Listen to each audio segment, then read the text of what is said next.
Good evening, everyone. I'd like to invite everyone or welcome everyone to the April Quorum Court meeting. All the public, good to see everyone and good to see our justices of the peace. With that, we're going to move right into the agenda. Justice Rio Stafford is going to do us the honor of prayer and pledge this evening. Justice Rio Stafford.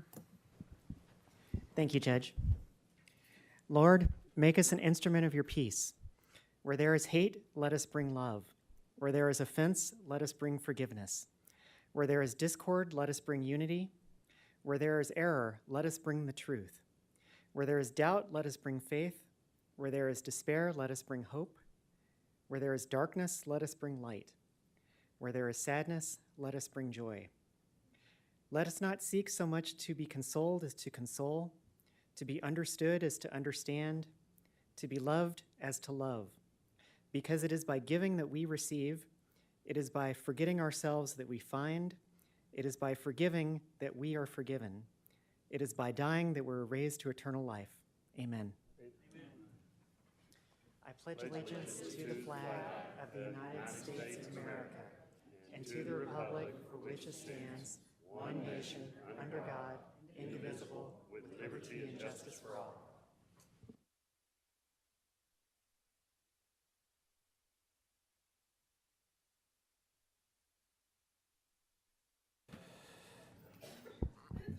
Thank you, Justice Rio Stafford, for helping us with that.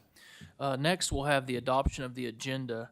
I do have to announce that subsequent to the posting of the dissemination of the agenda, we received an appeal with regard to item number 12 on our agenda, which is the ordinance ratifying conditional use permit recommended for approval at the Grand at Willow Springs. By our ordinances and rules, that item needs to be removed, and so that they will be back on next month's agenda as an appeal. With that, Justice Lemming? So we can't hear it still? We cannot hear it. It will have to be moved to next month, and it will be put back on the agenda as an appeal. Item number 12. Okay, can I move 13 and 14 up, have it after 8, and let's do all the conditional use permits and get them out of our way? So you're moving, you make a motion to move items 13 and 14 Yes. to the, Number, that'd be 9, and, well, move it under 8, and we'll just do all 3 of them at the same time. we can move them, I believe, up in front of number 9. Is that what you're saying? Yes. Nobody can do number 8. So, Justice Lemming makes a motion to move items number 13 and 14 to the front of new business. Do I have a second on that?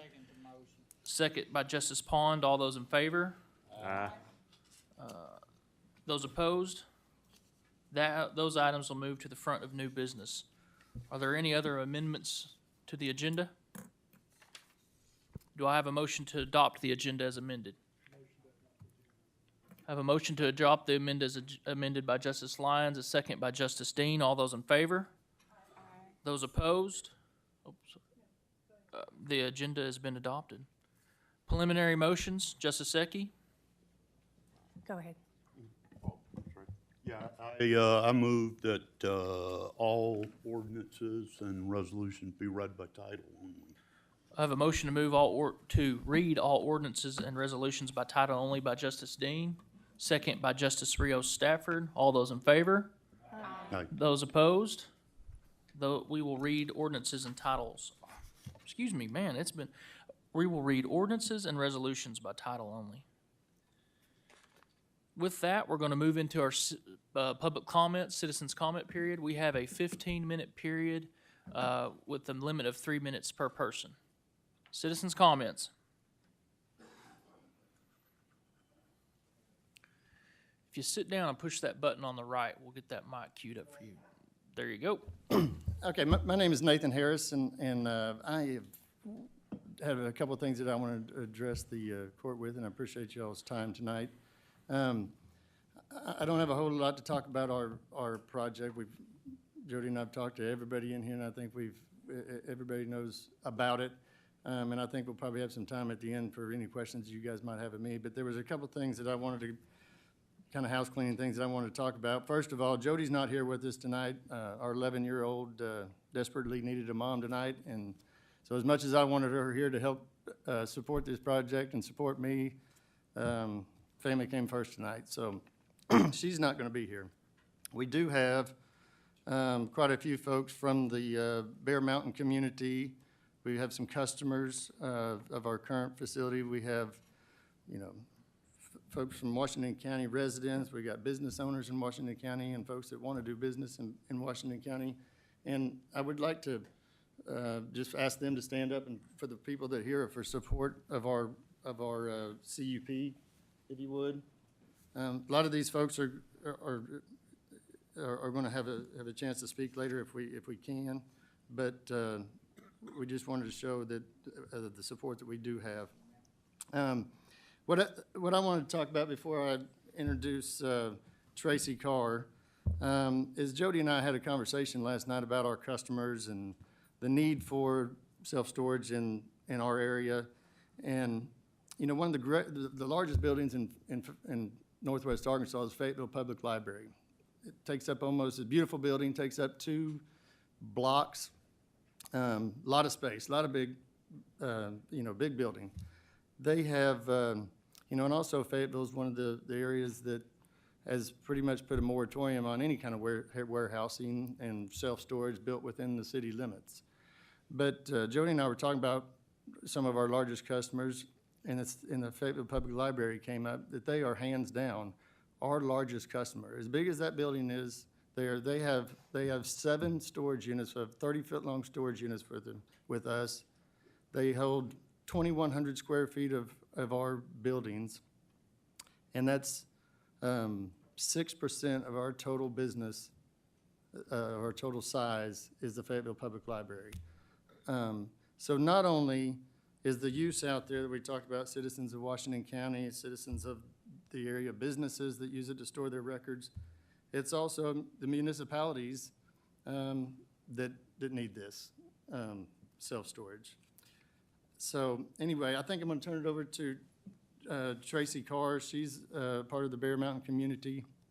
Her husband spoke a couple meetings ago, Larry Carr. He was not able to be here with us tonight because he's working.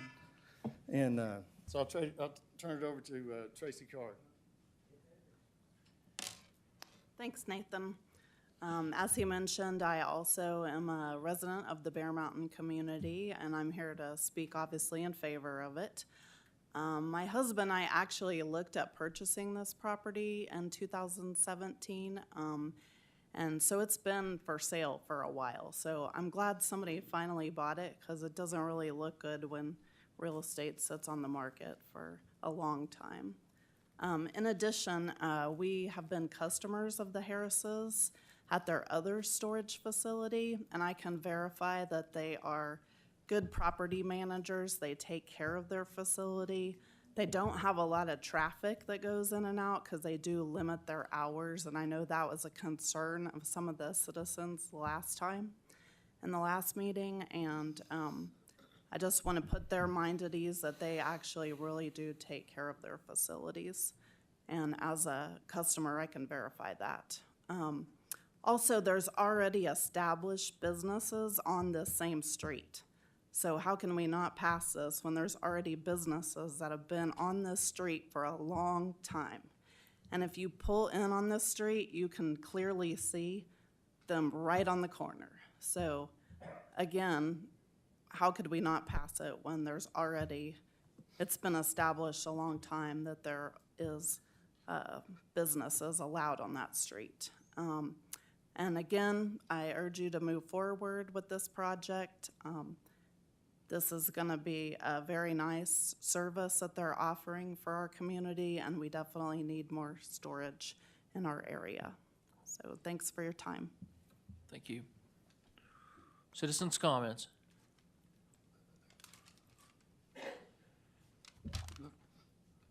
Mac Mayfield, 980 Rocky Lane, Fayetteville. Little change in topic. Judge, I admired that we cut our losses on that bridge. I read about that in the paper last week. I'm glad we're not throwing good money after bad. But I'd like to suggest that maybe we have the same situation with the jail. Catch up on the budget a little bit. Our $20 million project is now about 27 with several items to go. So it's clearly going to be a lot more than that. The electrical package was $3 million over budget, the plumbing 1.5. I think you ought to apply that same logic to the jail. Clearly, we're not going to have the funds to finish it without going back to the taxpayers for more money. And I think you should listen to what was said in November, and that is we really don't want it. And I think that we should apply our efforts to following the recommendations from the Judicial Assessment Study and get after mental health court and pretrial services vigorously. Thank you. Thank you, sir. Public comments.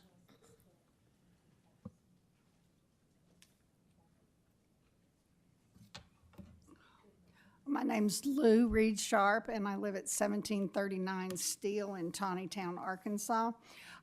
Thank you, Your Honor. I appreciate the fact that the public gets to speak, because I think openness and transparency is critical to our democracy. And one thing that came up this week that I was concerned with was the fact that the Election Commission's going to be moved now to the Road Department, and it seemed to be like a rush to get this done. And in fact, I missed the meeting that occurred Tuesday. I just think that we need to look at what that looks like, because we're suddenly now, I mean, the public has always visited the Election Commission at the courthouse. Even candidates do. They've always been right here. And I went to the commission meeting today, and we had to call IT because the sound system wasn't working or something like that.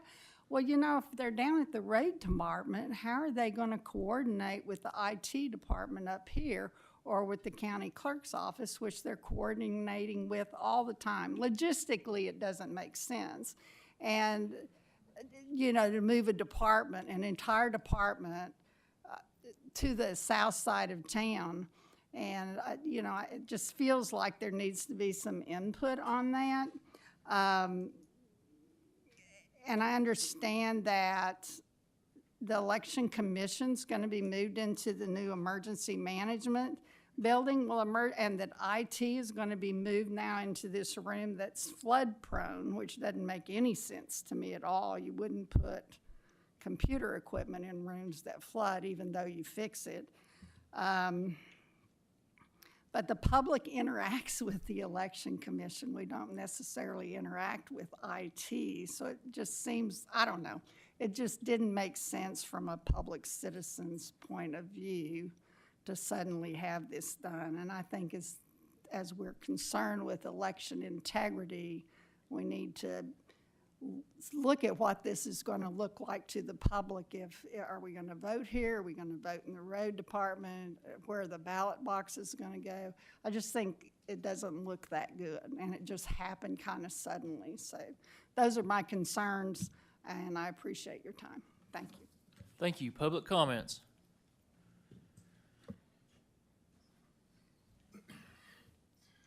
Thank you, Judge. Kyle Lyons, Washington County. At our last Finance Committee, we had a citizen that made a comment about wanting to be able to understand the balance of the ARPA funds and et cetera, and they weren't able to get to it. I kind of questioned that at the time, but wanted to go research it. And I wanted to make sure all the citizens of Washington County understand that is readily available to them. It is published monthly on the Washington County, Arkansas County website. And quite honestly, it was part of the package we review monthly at that Finance Committee, and was part of that Finance Committee's agenda as we reviewed it. So again, just wanted to make sure that it's understood this data is available to the citizens, is transparent, and is readily available on the county website. Thank you, sir. Public comments.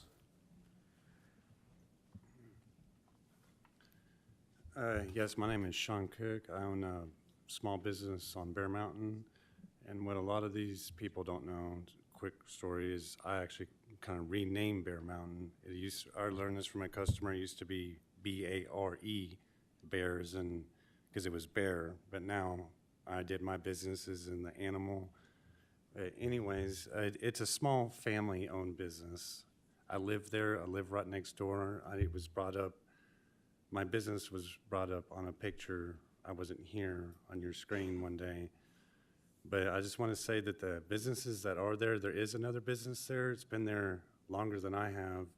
and they're all family-owned businesses. They live there, right next door. That's the Haney's they're talking about. And I just don't agree with the storage. And the Harrises, don't get me wrong, they're good people. They're my customers. I didn't expect for them to try to use my business to their benefit, but I just don't think that's right. Trying to compare a large commercial business to a small family-owned business where I live right next door is just, I like to keep everything family there. That's all I got to say. Thank you. Thank you, sir. Public comments.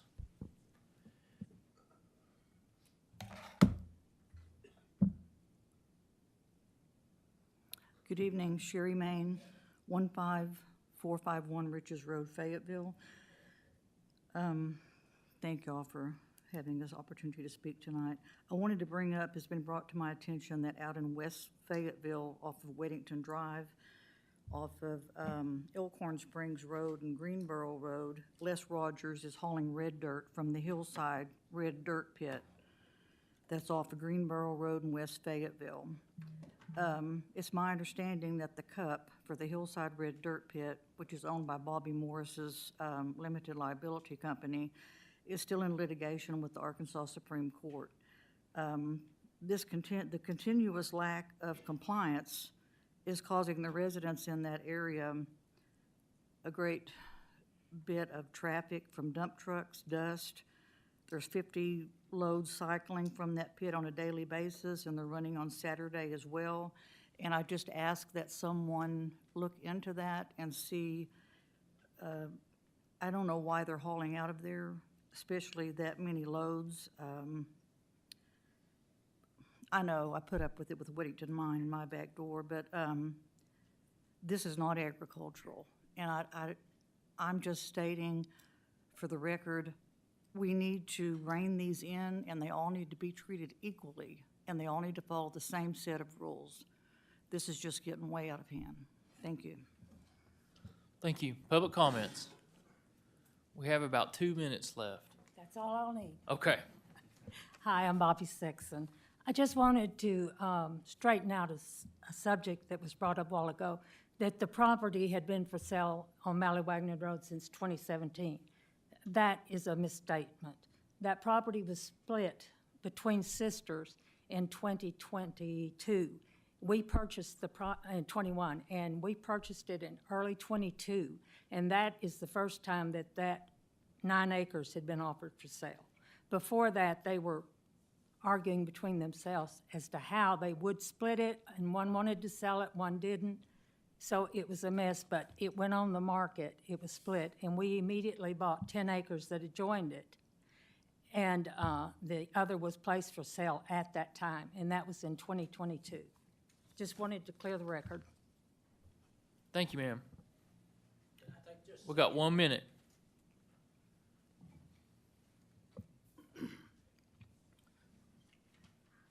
My name is Kent Burnett. I live at 1950 South Malley-Wagner. I've been a resident, well, I built my first house on the east side of Fayetteville in 1964. I built my last one on the east side of Fayetteville in 2020. And that's where I wanted to retire at. I've built houses in the past for a living. I've never had a potential customer tell me I would buy a house from you if you had a storage unit right next door to me. Because that doesn't, contrary to what somebody's going to tell you, that does not increase your property value. It's not compatible to a residential area. I've never seen Ross Coleman build a storage unit in his subdivisions. Thank you. Thank you, sir. Moving on. Item number 6 is approval of the minutes. The minutes were emailed out with the packet. Are there any corrections to the minutes? If not, we'll consider them approved. No corrections?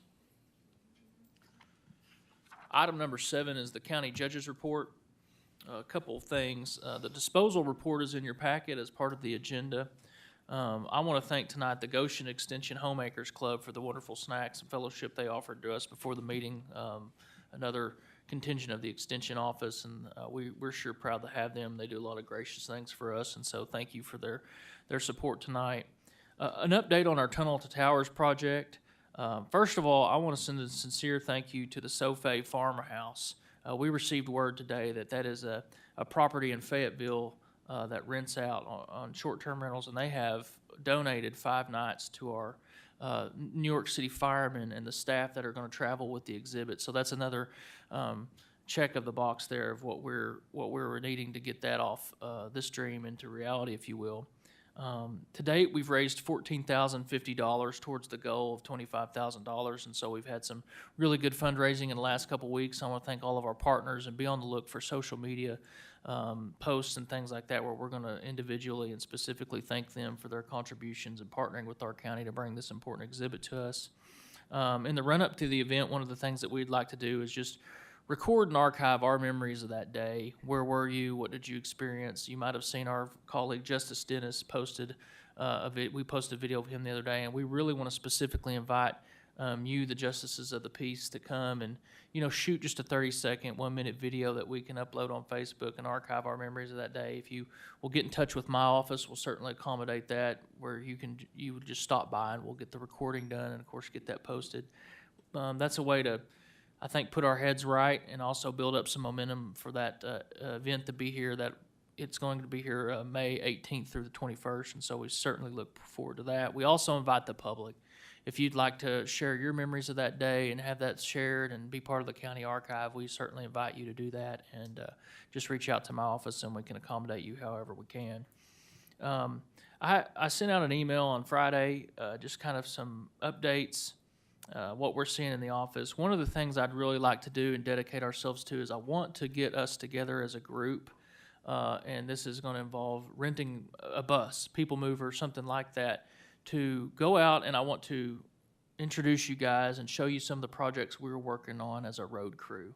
And so we're going to look at dates in June. What we'll do is we'll send you out a survey to see what dates might work best for you, and we'll just try to accommodate as many of you as we can. And so it's probably going to be an all-day endeavor. That we've got a lot going on. We want to show you some of our successes and some of our challenges. Sheriff Cantrell's been very gracious. This morning we had an initial talk. I hope I'm not putting him on the hook this evening, but that day, midday, we'll try to break, maybe down at the East Annex at the Sheriff's Department, have a lunch before we continue on with some of the regular tours. So like I said, I think that will be a action-packed day. It'll almost an all-day event. I also would like our process. May the 1st is right around the corner, which will be our County Services Committee meeting, which we have set to review the rest of the ARPA, or we have set to review the ARPA contract or the projects that have been submitted for funding. We have reached out. All eligible designated contracts have been, I keep saying contracts, projects have been reached and confirmed for that evening to give presentations. As you know, part of our process there is that if you have an ineligible project that you would like reviewed, you can bring that, and we will add that to the agenda that evening with the majority support of this court. That's the way I see to be most efficient. If you can, please have any projects that you're planning on bringing up from the ineligible category. If you will, alert my office to those by the end of business Monday. I've been talking with our consultant, Ms. Catherine Baker, at the Northwest Arkansas Economic Development District, and that gives her time to prepare, refresh herself in her work on those contracts so that she can be most up to date to answer questions. And also, we want to reach out to those individuals and make sure they're aware of the meeting and confirm that they can be there. I will warn you guys about something. We're going to start walking through some part-time wages since it looks like the court's open to that. We're going to start, basically, I think I mentioned to you in the last meeting about the Election Commission. They've always wanted their salaries evaluated. They, of course, employ a lot of part-time workers by their very nature because they're elections and they're cyclical. And so I have been kind of the lone, what would you say, impediment in bringing that to the court because I had hopes that we could move together as a county. But if we're going to start evaluating part-time wages, I think that they have really done a lot of footwork and worked well with our HR director, Ms. Patty Burchett, to walk through that, and they put a lot of footwork into that. So we'll be bringing that to you, probably Finance and Budget Committee next month. Finally, I mentioned a couple things. You'll see you were given tonight by HR Director Ms. Burchett the puzzle ribbons, the lapel pins. I'm wearing one this evening. Counselor Lester has his on, and what that represents is this month is Autism Awareness Month, and so I bring that to you guys to shed light to that. A couple just background on that. 1999, the Autism Society of America designed the puzzle piece ribbon. This symbol was developed as a tool to raise awareness, and the puzzle pieces signify the complexity of autism spectrum, and the ribbon represents the diversity of individuals and families affected. And so I plead to every Washington County citizen to take the time to learn more about the symptoms of autism so that we can identify that early on, and then that we can have understanding of these complexities as we continue as a society to learn about that disorder.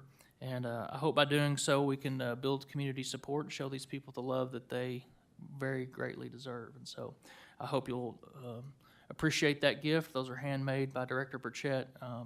She has a lot of experience in this area, and I think those have all made with a little bit of love, if you will. So keep that in mind. Finally, I have one more library board appointment. Mayor Hutchins in Lincoln has recommended Wendy Lindsay serve as the Lincoln representative. And so with that, could I have a motion to accept Miss Lindsay? I have a motion to approve Miss Lindsay to the library board by Justice Ricker and a second by Justice Lyons. All those in favor? Those opposed? We welcome Miss Lindsay to the library board. And with that, we'll move on to our unfinished business. Counselor, will you read item number 8 by title only? An ordinance ratifying a conditional use permit recommended for approval for the Malley-Wagnon self-storage. This item's on its third and final reading. I open it up to motions and discussion with this item.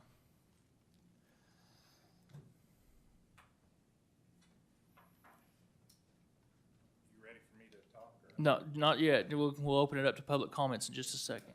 Justice Lyons? Make a motion, we approve the ratifying this cup. I have a motion to approve the ordinance by Justice Lyons, second by Justice Pond. Discussion and questions.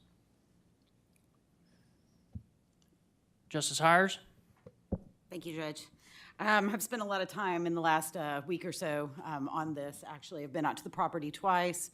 I've spoken in great length on the phone with the applicants and gone out to their existing storage facility.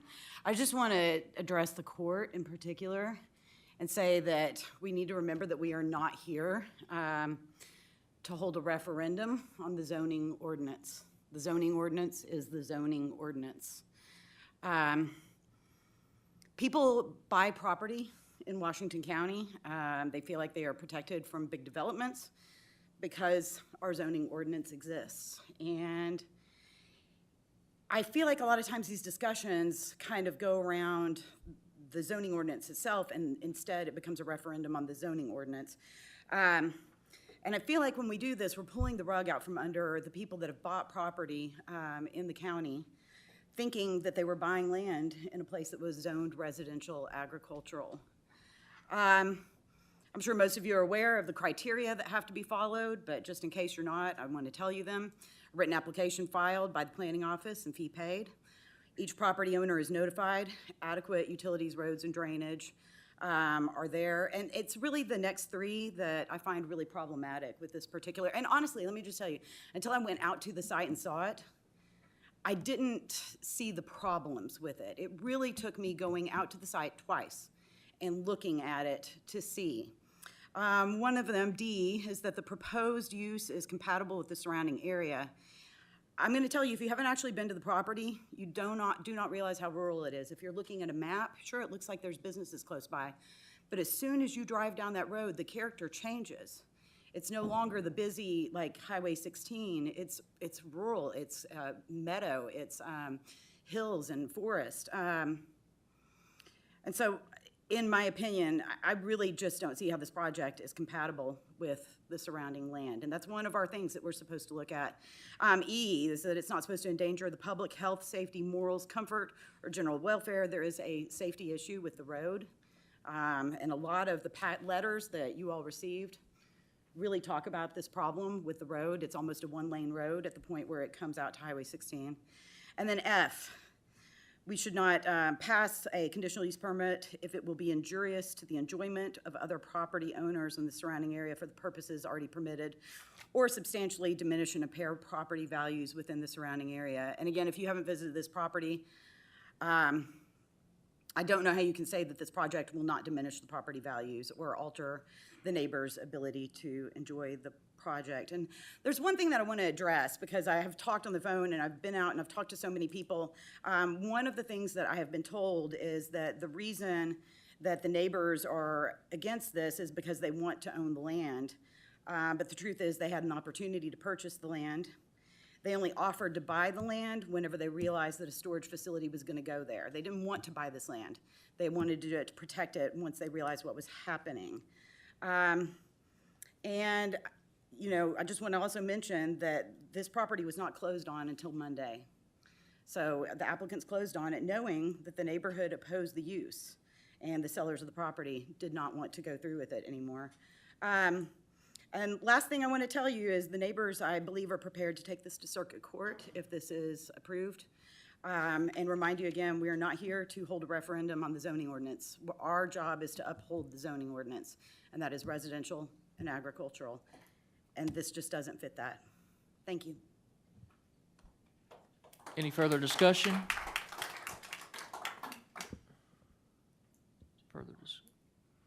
Justice Pond? I might have had a telephone discussion or two today, and maybe some all during the time this thing has gone on. And one thing that keeps popping up, and in the previous administration, there was discussion about it, that we take so long on some of these. It's really not fair to the community or the developer. We do have a choice to change our process where, and I really wouldn't care which one it was, whether these things come before us or come before the planning board, and then just one of the groups, and then go from there to circuit court for an appeal. And the reason I'm saying that, after a while, stretching these out so long, you get it becomes difficult to look at them objectively. You have a community that's tired of coming in and expressing their wishes. You know, they grow weary after a while. And the other side of it is we discourage the developer. And I don't think that's our intention either, to discourage business owners that have a need to grow a business that's a needed service to the community or to the area. And I'm just saying it becomes it's just really too tiresome for everybody involved. And this has been brought up before, and I'm pretty sure it will be brought up again. Something needs to be done about it. Like I said, this one it's just gone too long, too far. And I wanted, and what reminded me to bring that up is the fact that the individuals, the developers in this project, not by choice did they go ahead and purchase this property. they wound up having to go ahead and sign a contract or lose it, one or the other. So our dragging this process out as far as it has caused them to go ahead and have to close on that if they wanted to hold on to the property. That's just what's been brought up here is just a real good example of why we need to do something to streamline this process. Thank you. Thank you, Justice Pond. Justice Dean. Yeah, I'd just like to say that I moved here 8 years ago to what I thought was a rural area. But with everything growing the way it is, these are the things we got to deal with. No longer do I live in a rural area. And as I see right now, things are just spreading out all the way around Fayetteville. And I find need for business. So that's really all I got to say. Thank you, Justice Dean. Justice Rios Stafford. Thank you, Judge. When this first, came before us, my initial reaction was that I was in favor of it. But that was before I actually went out and looked at the property and saw just how far distance it was from Huntsville Road. And my big issue with I have my own personal beliefs about, it's probably not a secret by now, I'm kind of a libertarian when it comes to land use issues. My personal opinion is that if you own it, you should generally be able to do whatever the heck you want with it, unless you're causing some sort of health and safety issue for your neighbors. But that's not what our county ordinances say, and that's what I have to go by. And one of the things that our county ordinances talk about is compatibility. And this property is it's like half a mile off of Huntsville Road. And, some of the things that are being put forward, to claim that it is compatible, my husband and I went and drove around to go look at them, just to see what they are. One of them was, on that list was, Bear Mountain Automotive. So I asked our planning department about Bear Mountain. They're in a completely different category. He lives there. He didn't have to get a conditional use permit. That's not even part of the same ballpark. It's apples and oranges. I went up there and looked at that. White River Nursery, they're right on Huntsville Road. I go there quite often. We have a vegetable garden. That's where I get a lot of my vegetables. The H&H Boring, that backs on, it's not right on Huntsville, but it borders onto White River. So those two things are just like basically right next to each other, even though it's technically on Mallywagnon. The closest thing I would think would be the D&D storage up on the north side of Mallywagnon. But when you go up on the north side, to me, at least it appears to be, the road on the north side of Huntsville Road on Mallywagnon is a wider road, number one. And number two, that D&D storage looks like it's been there for a really long time. I don't even know if that was before our zoning or what. I don't know if they were grandfathered in or they had to go through the process, but it's right on the line between city and county, number one, and number two, it borders onto a pretty dense housing development. So again, to me, that's apples and oranges too, because D&D is not out in the middle of farmland like this would be. And another thing that was brought up was the houses welding business. Well, again, that's right off Huntsville Road. That's near the front of their property on Huntsville. And so to me, compatibility in terms of the adjacent properties, it doesn't pass that criteria that we have to look at as a quorum court according to the ordinances that are in our books. And so that's where the sticking point is for me, is compatibility. Thank you, Justice Rios Stafford. Justice Ricker? I want to basically- thank everybody for their passion this evening, but we're going to have to move along efficiently, so we can't have outbursts like that. I appreciate you. Justice Rickard? Same thing. If it was up on the highway, I'd be for it, but I think out there it is an incompatible use. Justice Pond?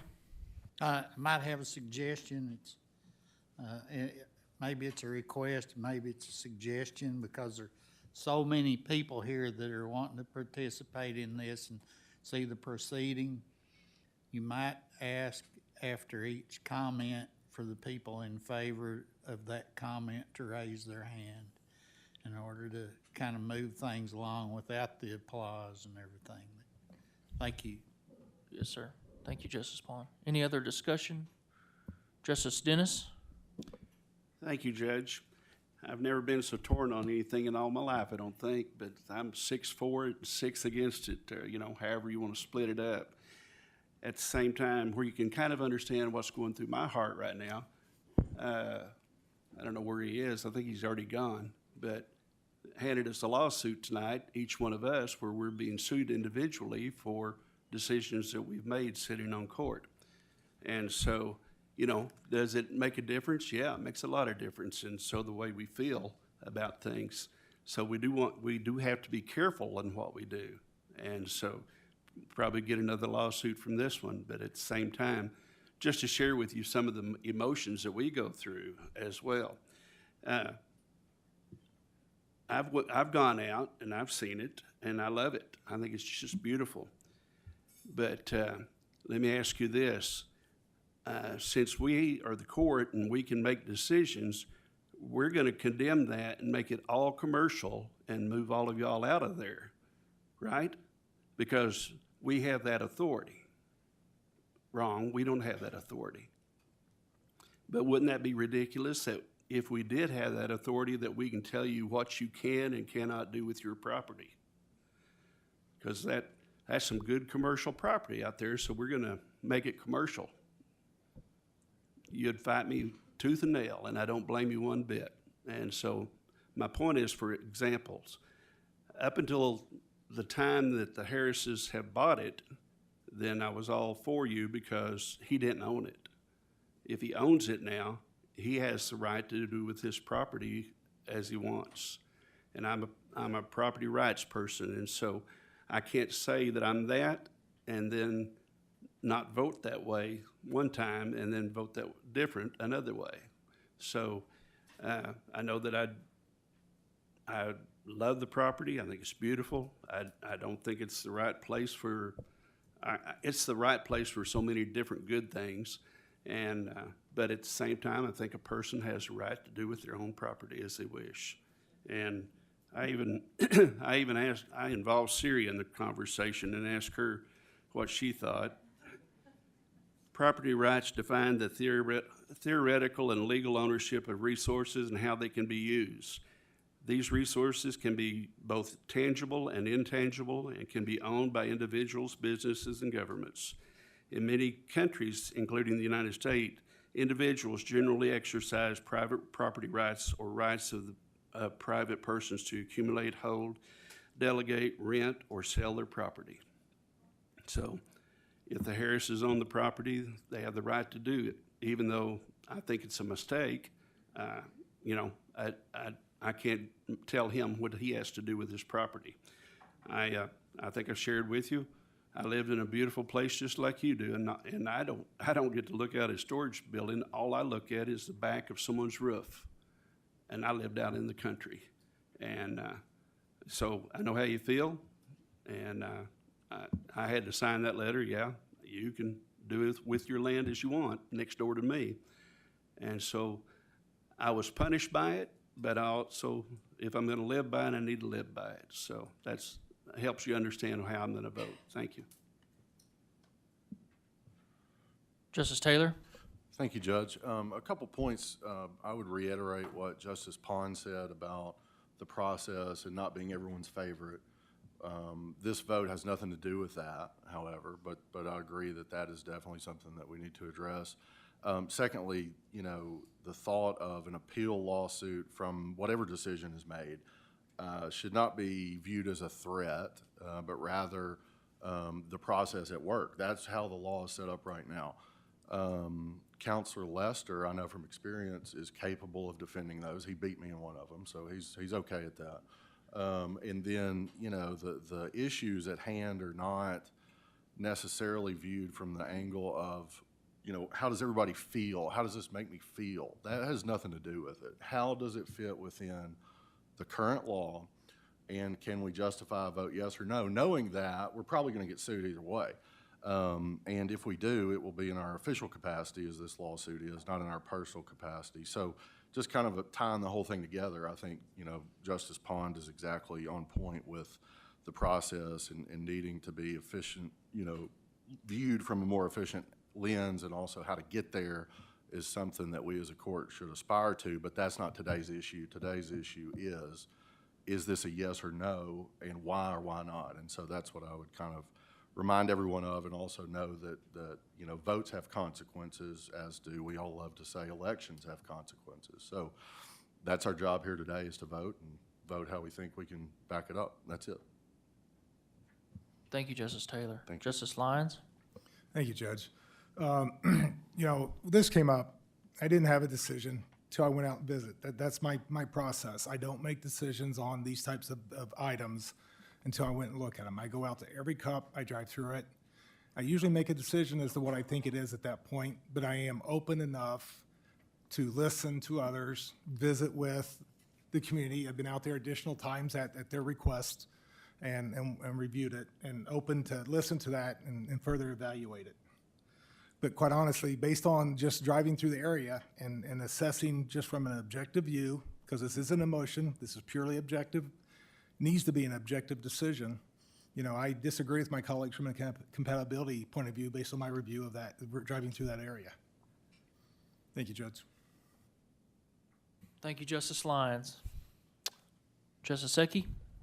Thank you, Judge. Thank you for mailing us. This is very good information, but within that information, I did have questions that were raised. Number one,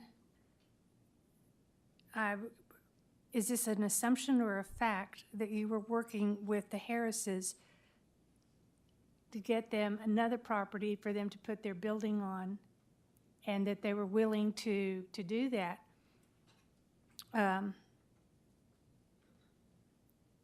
So I had raised a question about that, and that's number 7. On number 8, there also states that there are no commercial buildings or businesses within sight. I believe there are. Whether you're a resident living next to your building or your business, if your business is repairing semi-trucks, that's a commercial business. I mean, a mom and pop is a commercial business. So it raised questions there.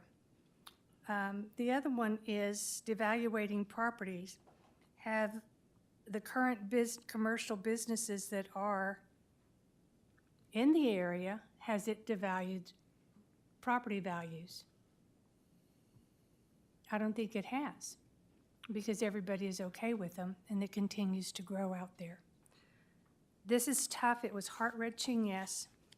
But after reading all of this and listening to planning, I am in favor of the Harrises putting storage out there.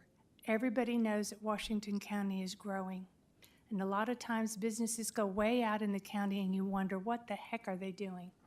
Why are they way out there? It's planning for future growth.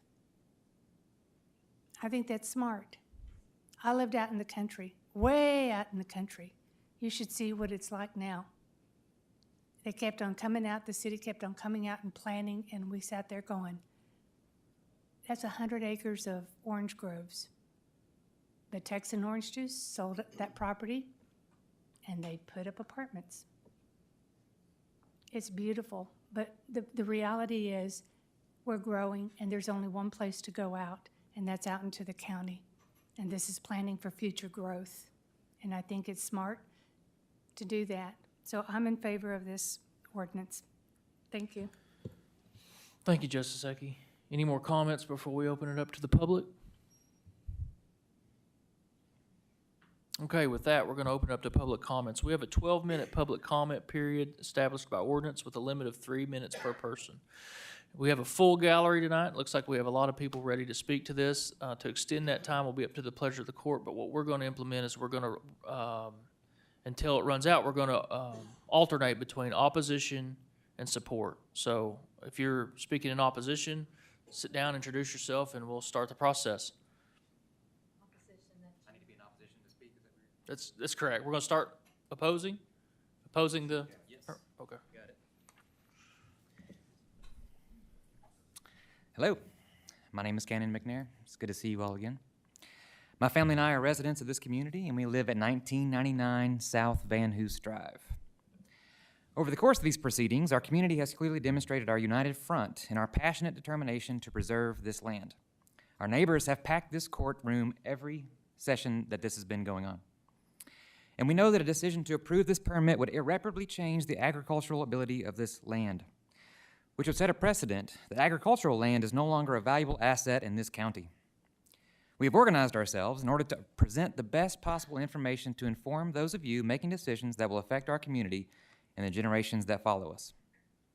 We've rallied behind leaders like Evan House, who have given their time to meet with all of you and dive deep into understanding this process so that we can be an informed community that collectively preserves that little piece of the county that we all love so dearly.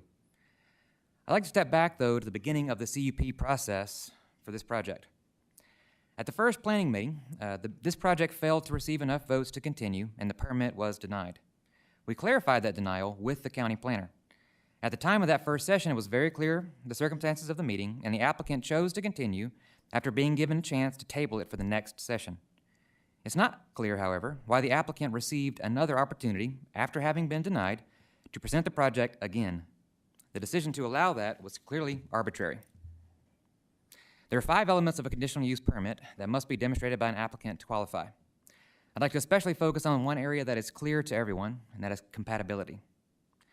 To all of you who have visited the property, we believe it is easy to see how this project is compatible for this site. I also appreciate the comments tonight that agree with that statement. Compatibility is not just a project's potential to fit into the surroundings, but it's also about the infrastructure necessary to safely maintain the use of the space. This is simply not an appropriate location for large-scale development. The roadway in this area alone is wholly inadequate, leading to conditions that could easily endanger the welfare and safety of people and property. And as we've talked about at length, the natural water flow in this valley presents a great challenge to any project of this type, and disrupting that water flow will have a lasting impact to current and future land use. The precedent that has been set in our county for this project type, with community opposition, incompatibility, inadequate infrastructure, and a clear opposition from the city of Fayetteville, leads to a denial of the permit. If this project is approved, then it's clear to our community that the decision to do so is without precedent and is therefore arbitrary and demonstrates a random exception to the rule. We ask that you overturn the decision of the planning board and deny the conditional use permit. Thank you. Thank you, Mr. McNair. Are there any members of the public who want to speak in support of the project?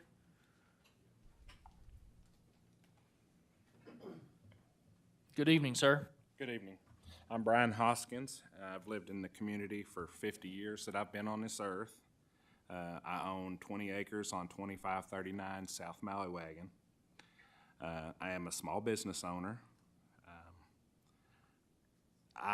I don't see any problem. I have no complaints about the project. I don't see how it's going to hurt anything whatsoever. I do know that if you try to go out and find a storage unit in our area, they're just not available. So it's definitely a need. I've known Nathan for over 40 years, and I currently do business with him at his East Side self-storage, and for personal and business reasons. Let's see. Once again, being a small business owner, I understand the importance of keeping government small, and I'm here to advocate for the rights of the property owner. My wife works for a title company and has firsthand seen how much our county is growing. So,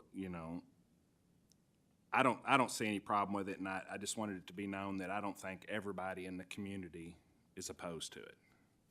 So that's all I got. Thank you, sir. Anybody in the public speaking in opposition?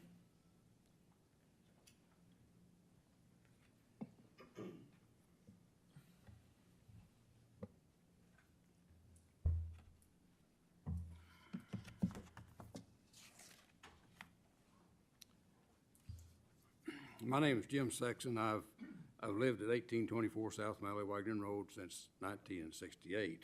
I also have 70 acres that joins the proposed CUP property on two sides, to the south and to the east.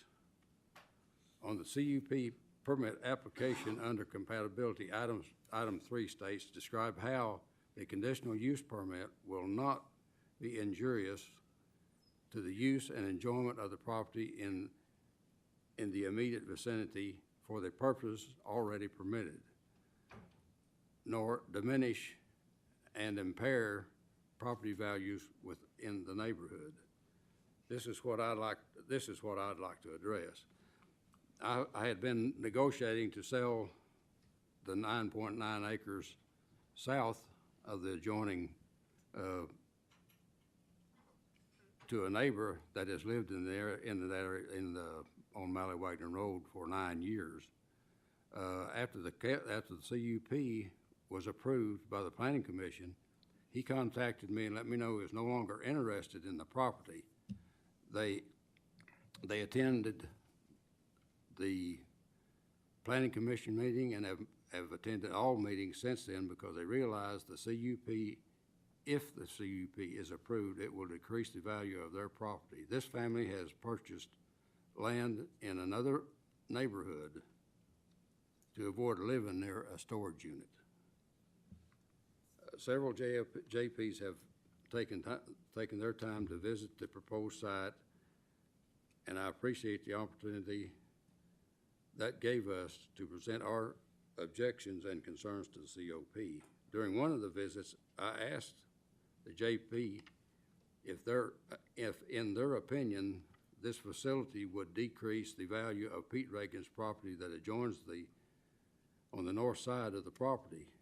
The immediate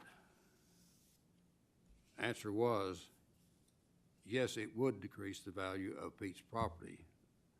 No one honestly could answer any differently.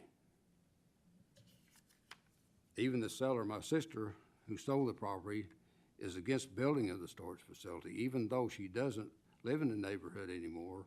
When she learned the issues and how upset people living on Mally Wagner were, she said she would not extend the purchase contract. She was contacted by the real estate agent, but refused to extend the contract. Mr. Harris was... Thank you, Mr. Sexton. Your time's expired. Is there anyone who wants to speak in support of the project?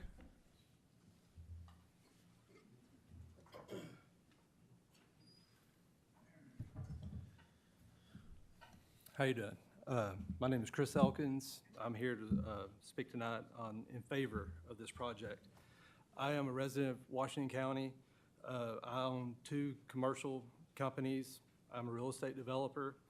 And I understand the struggles that y'all do have, the city and the county, with the amount of growth that this area is having.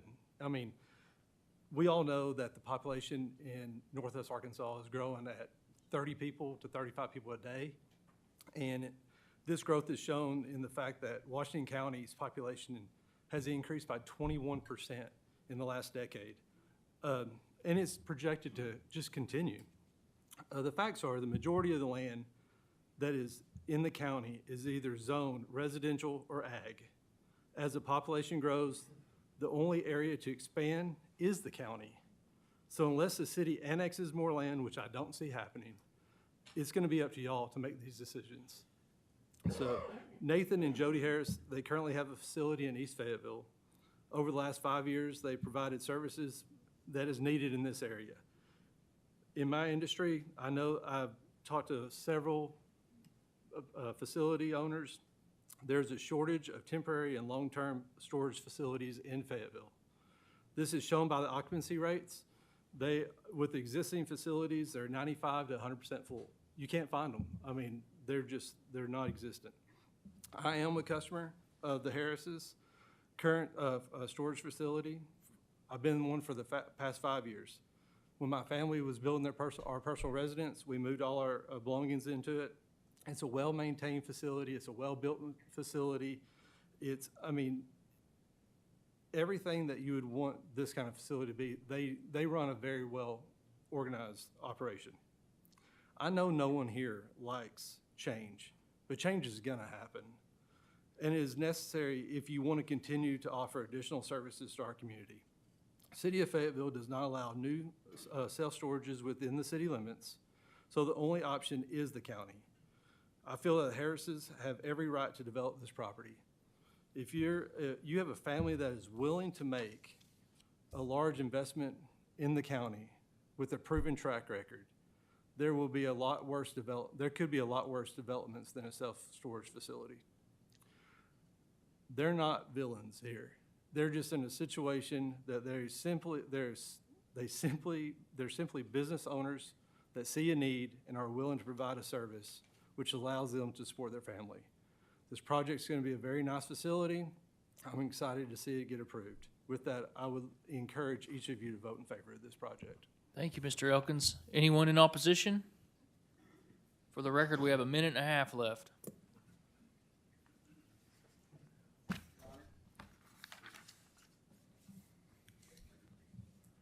Good evening. My name is Peter Reagan. I live Just a second, Mr. Reagan. Can you give me just a second? Justice Dennis, did you have something? I wouldn't want it to be cut off during the middle of Mr. Reagan's speech, so I move that we grant another 12 minutes.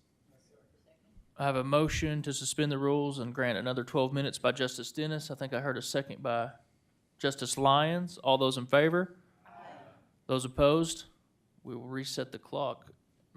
Thank you, sir. Sorry to interrupt you. Mr. Reagan, go ahead. Does that mean I get 12 minutes? I'm afraid not. Thank you. I'll be very short. I think it's a couple minutes. I'll start over. My name is Peter Reagan. I live at 2086 South Mallywagnon Road and have for the last 24 years. My farm is located just north of this proposed self-storage unit. First, let me correct a statement that has been made that I have no objection other than fencing and trees to this storage unit being built within 100 feet of my home. I do not and have not ever been in support of this project. Along with all my neighbors, I am totally against a storage unit being built on this property. Another issue for my family is the light pollution that will illuminate from these units. At night, we enjoy sitting on the porch, talking and enjoying the night skies. With the units being within 100 feet of my home, this will be completely changed. As a property owner, I have serious concerns about the decreased value of my property, which I built with my own hands. I am a farmer. I raise cattle. I work the land. This facility will change the landscape and use of the land around the area. Please put yourself in my shoes. If you lived in my house and this proposal came before you, can you honestly say a storage unit facility with 100 feet of your home would be compatible? I want to thank the JPs that have taken their time to visit with me and our other neighbors of our neighborhood about this project. We were able to show them why we are so concerned and want to protect our agricultural and family-oriented community. Thank you for your time. Thank you, Mr. Reagan. Any comments in support of the permit? Hello. My name is Beth Graham. I live here in Fayetteville off Highway 16. I'm here tonight to enthusiastically endorse the ratification of the Mallywagnon CUP application brought to you by Nathan and Jody Harris. I lived in several homes over my tenure in Northwest Arkansas. I understand that during the time frame in between real estate transactions that there is a very high need for self-storage. My husband and I went through this in 2022 when we decided to sell our home in Goshen and we had to downsize. We utilized the Harris's current facility on Huntsville Road, and we were so thankful that they did have space at a time when we were facing a real estate closing day and had very few options for storing items we would use later. The facility was always easy to access. I did not have to go in and out of the facility wondering about the safety of it or the belongings of my things. I knew about the security and care for the property. I'm a working mom of 4 busy boys and knew this was a business I could trust. During that time, it was a blessing to have that service available. In addition, in 2021, I started a nonprofit organization called More to Give NWA. So we have many events throughout the year for the impoverished community. And all of the belongings that we needed for that had to go in storage. And so that was another availability and opportunity for me to use their storage unit. I've watched the Harrises feverishly help out-of-state parents find space for college students' dorm belongings over the short summer. And this does allow families to spare the expenditure of hauling furniture and winter clothing back to the East or West Coast over the summer months. I implore each of you to consider how giving these property owners the opportunity to develop their investment will continue to serve East Fayetteville residents and more. Thank you, and I hope that you'll vote in favor of passing this tonight. Thank you. Public comments in the opposition?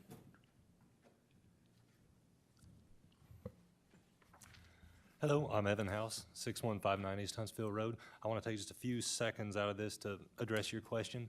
As far as, yes, Nathan and I had several good conversations discussing other options for him. We looked at 2 in Elkins, one that's actually my stepmother's property right on Highway 16, which would closer to my house, but actually more compatible, so we were going to try to make that work. It didn't work out for either side. None of them did. That's no fault of theirs. It just didn't work out. Businesses you can see from the ground there, I'm not aware of any. There may be somebody's, their filing location on their business might be their house, but I'm not aware of any business that you can actually see from the grounds. So, I'd like to proceed, please. Thank you for your time, and I also appreciate your willingness to meet with me and others on site to discuss the project together. We're here because preserving the rural nature of our community is very important to us. I grew up here, my family settled here, and I intend to pass on the importance of stewardship to my children so that generations beyond me can experience what I have and can grow up sharing the love of the land. So far, this has been a great community effort, and I've been trusted to meet with each of you along the way.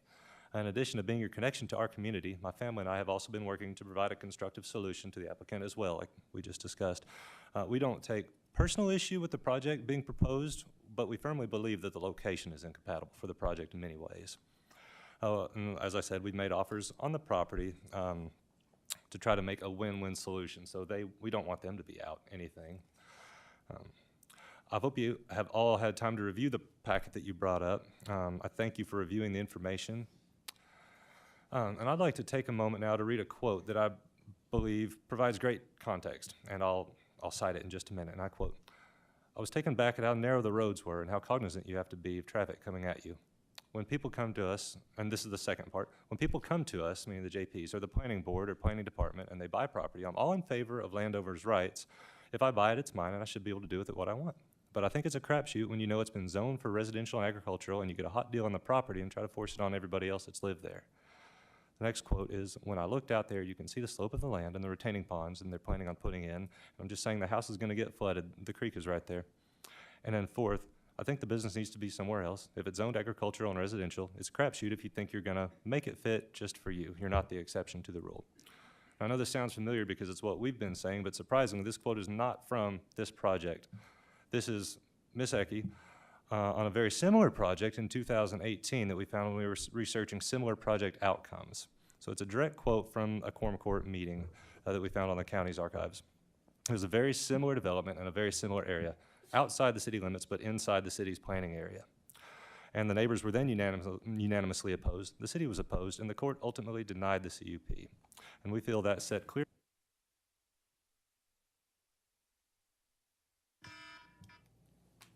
Thank you, Mr. House. That was 3 minutes.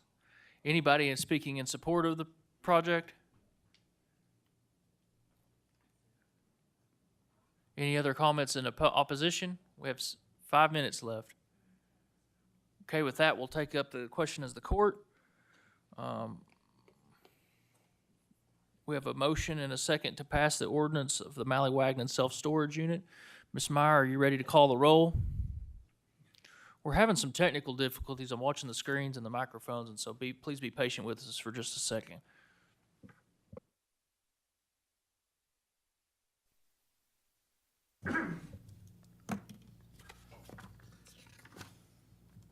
Kyle Lyons. Yes, Lisa Ecke, Charles Dean, Shonda Washington, Beth Koger, Robert Dennis, Suki Hires, Evelyn Rio Stafford, Willie Lemming, Gary Ricker, Butch Pond, Coleman Taylor, David Wilson, Sean Simons. That item carries.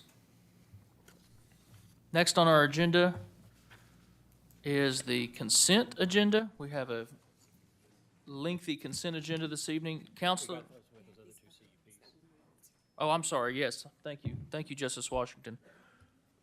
Let's just take just a second. We'll let the room thin out just a little bit.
Okay, we'll keep going with the agenda this evening.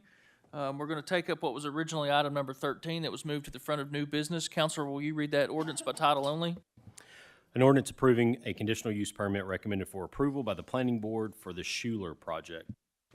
This is on its first reading. Without motions, this will move to its second reading next month. Justice Lyons? Based on my understanding, there was no citizen comment against this. I'd like to make a motion that we suspend the rules and move this to the second reading. I have a motion to suspend the rules and move it to the second reading by Justice Lyons, a second by Justice Lemming. All those in favor? Aye. Those opposed? Counselor, will you read that item for a second time?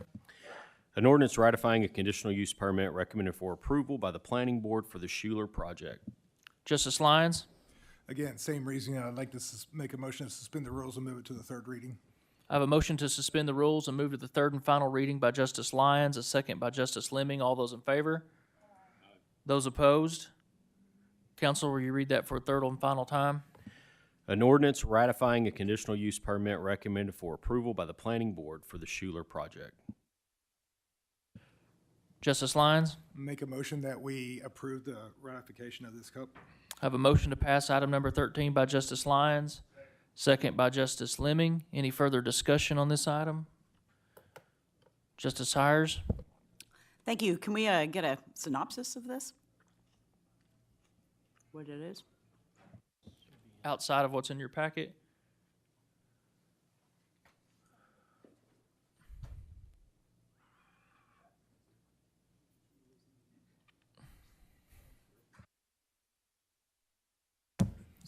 Director Ida? Thank you. Sam out of Washington County Planning Office, and this project is in Springdale Planning Area. It was approved 5-0 basically because we had like 2 members were absent. We had no objection from the neighbors.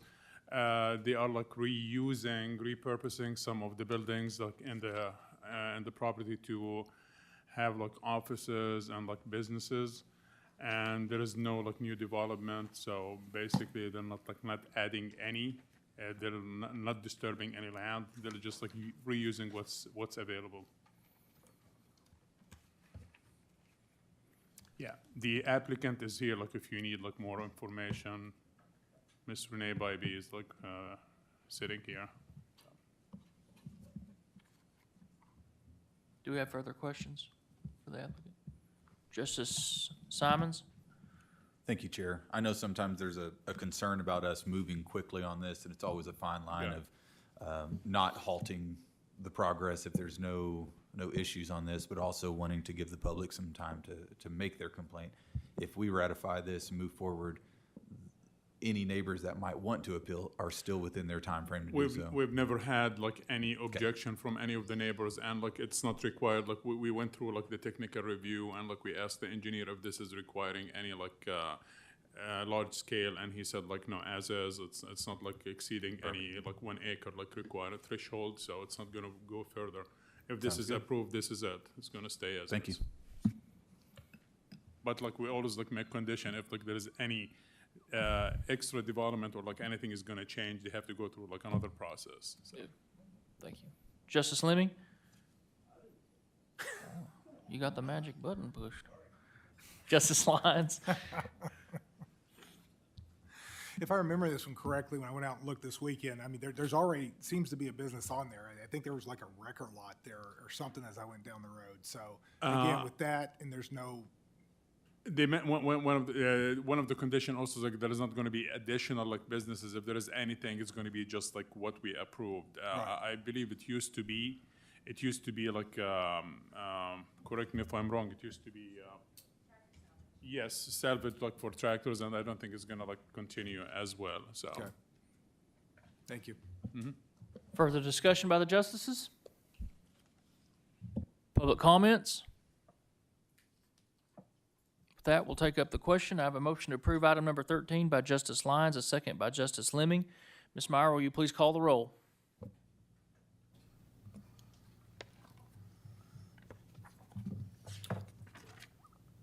Kyle Lyons, Lisa Ecke, Charles Dean, Chandra Washington, Beth Koger, Robert Dennis, Suki Hires, Evelyn Rio Stafford, Willie Lemming, Gary Ricker, Butch Pond, Coleman Taylor, David Wilson, Sean Simons.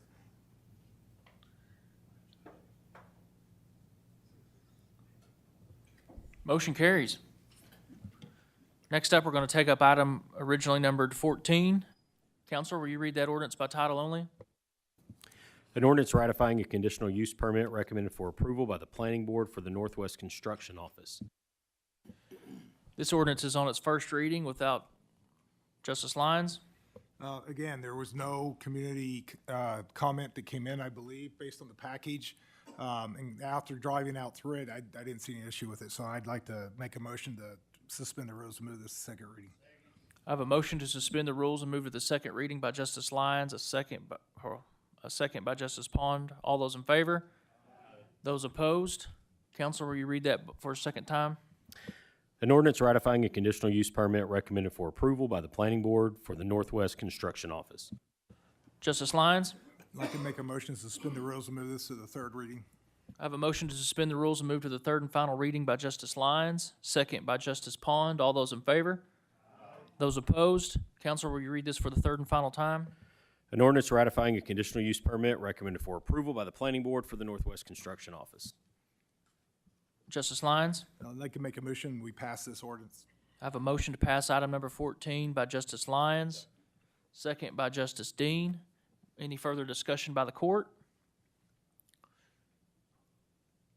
Any public comments? Oh, sorry, Justice Rio Stafford, didn't see you.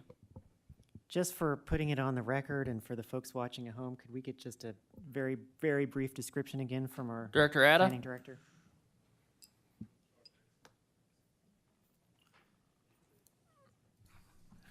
Sam Ara from Washington County Planning. So it's basically the owners of this business, they own like a construction business in Huntsville, and they want to move their business close to their customers.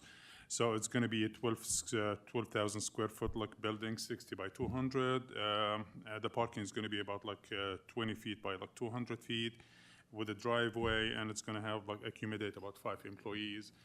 They're not going to be any storage or anything. It's going to just be offices for the employees to take orders from their customers. Yep. Good. Any further discussion by the justices? Public comments? Seeing none, we'll take up the question. I have a motion to pass item number 14 by Justice Lyons, a second by Justice Dean. Ms. Meyer, will you please call the roll? Kyle Lyons, Lisa Ecke, Charles Dean, Chandra Washington, Beth Koger, Robert Dennis, Suki Hires, Evelyn Rio Stafford, Willie Lemming, Gary Ricker, Butch Pond, Coleman Taylor, David Wilson, Sean Simons. Pass. Item number 14 passes. Now to the consent agenda. Counselor, will you please read those ordinances by title only? Consent agenda item 1 is an ordinance appropriating $45,000 from the unappropriated reserves in the county library fund to the county library budget for 2023. Item 2 is an ordinance amending the prosecuting attorney's budget for 2023. Item 3 is an ordinance amending the circuit court 3 budget for 2023. Item 4 is an ordinance amending the assessor's budget for 2023. Item 5 is an ordinance amending the IT budget for 2023. Item 6 is an ordinance amending the county road budget for 2023. Item 7 is an ordinance adjusting carryover revenues in various funds for 2023. Item 8 is an ordinance amending the county budget for 2022. Item 9 is an ordinance recognizing revenue in the amount of $339,830 in the High-Intensity Drug Trafficking Areas Grant Fund. Item 10 is an ordinance anticipating additional grant revenue in the Drug Court Grant Fund for 2023. Item 11 is an ordinance appropriating $4,000 from the CSU Fund to the Buildings and Grounds budget for 2023. Item 12 is an ordinance appropriating unused ARPA funds in the unappropriated reserves of the 911 budget for the ARPA fund budget, or to the ARPA fund budget for 2023. Item 13 is an ordinance appropriating funds from the ARPA fund to the ARPA budget for 2023. Item 14 is an ordinance recognizing revenue in the amount of $7,496.32 and appropriating said $7,496.32 to various line items in the IT budget for 2023. Item 15 is an ordinance appropriating $18,700 from unappropriated reserves to the Buildings and Ground budget for 2023. Item 16 is an ordinance amending Ordinance 2023-3. Item 17 is an ordinance recognizing revenue in the amount of $60,112.90 in the LATC fund and appropriating said $60,112.90 to the LATC budget for 2023. Finally, item 18 is an ordinance amending the Washington County budget for 2023. Justice Lyons? Make a motion, we pass the consent agenda. I have a motion to pass the consent agenda by Justice Lyons, a second by Justice Simons. Any public comments? Ms. Meyer, will you please call the roll on the consent agenda?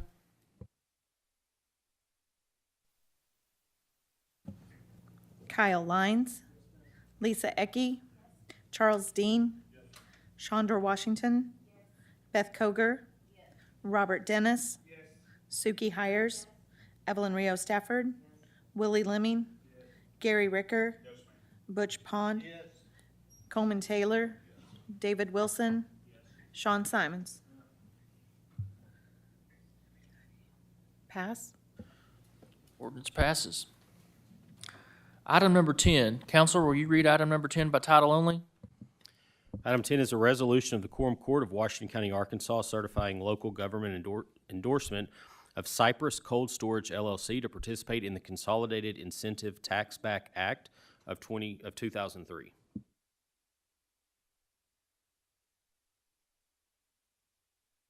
Is there someone here to give us a quick rundown of this evening?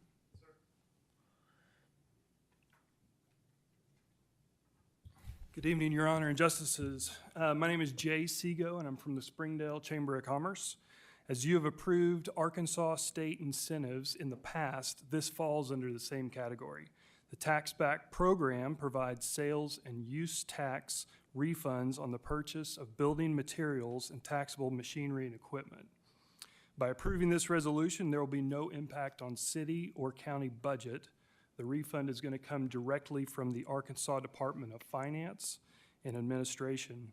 The refund is going to be used for building materials directly with the facility's expansion. And then the facility, or the company itself, is Cypress Cold Storage. They're originally expanding from Maumelle, Arkansas. They're going to be providing much-needed temperature-controlled warehouse space for many of our local businesses. They're building a 200,000 square foot facility on Angel Drive in Springdale. The facility is going to employ 60 new people, and the average wage is going to be $23.26 per hour. Any questions? Justice Ecke? Thank you, Judge. I'd like to make a motion that we approve this resolution for the certifying local government endorsement of Cypress Cold Station storage. I have a motion to pass by Justice Ecke, a second by Justice Dean. Further comments or discussion? Justice Koger? Thank you very much. I had just a couple of questions, and I appreciate the information you've given us because I had asked for that and hadn't been able to get it from the county. I'm interested in, though, has it already been approved by the Arkansas Economic Development Commission? Okay, and in the ordinance, it says that Cypress Cold Storage has agreed to furnish the local government all necessary information for compliance, but shouldn't we have that before, or do we already have it? I mean, why are we, I'm all for approving it. I just want to understand why if we don't have all the information, or do we? I didn't hear your question. Okay, the ordinance says that the cold storage has agreed to furnish the local government all necessary information for compliance, so. Yeah, that's an ongoing thing. So as we or the state needs that information, they are agreeing that they will provide that information to the county or the state, I'm sorry, and so that they can ensure that they are, the organization has to follow the rules and regulations set by that act. And so that's a kind of an ongoing thing in order to continue to get these. Okay, thank you. And I have another question, Mr. Lester. What about, does it include payroll? Does it have anything to do with the payroll? Or is it just for the machinery and equipment? This one is just for the machinery and equipment. Okay, thank Yes, you. ma'am. That's all I had. Thank you. Justice Simons? Thank you, Chair.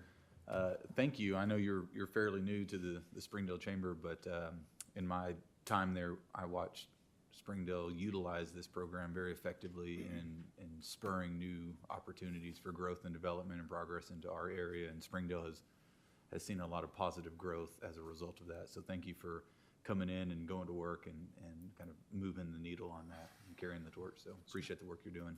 Sir. Justice Taylor?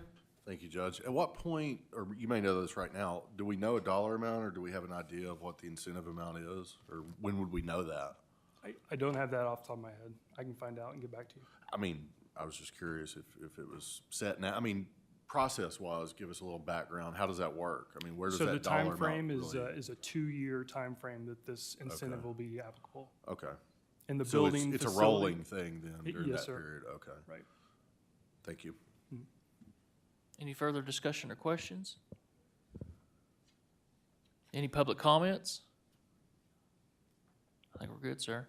Thanks, sir. With that, I have a motion to pass item number 10 by Justice Ecke, second by Justice Dean. Ms. Myra, will you please call the roll?